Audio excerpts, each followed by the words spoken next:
İnsan düşünəndə əslində hər bir şeyə cavab onun özündə var. Sadəcə düşünmək ağırdır. Düşünmək çox enerji aparır. Ona görə də bizi düşünməyə qoymayan doldurulmuş beynimizdir.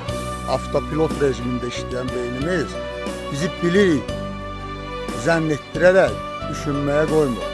Amma düşünəndə cavab var. Sizə bir sual verim. Zülmət bir meşədə, Amazonka cəngəlliyində azmısınız. İnsan deyə bir şey yoxdur. Hər bir canlı var və sizin gözünüz insan axtarır.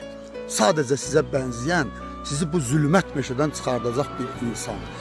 Və bir anlıq qarşınıza o insan çıxsaydı, sizə maraqlı olardı onun hansı millətdən, hansı dindən, hansı məzhəbdən olduğu. İnsan bütün kümükləri soyunub insan olanda insan üçün insandan qiymətli heç bir canlı ola bilməz.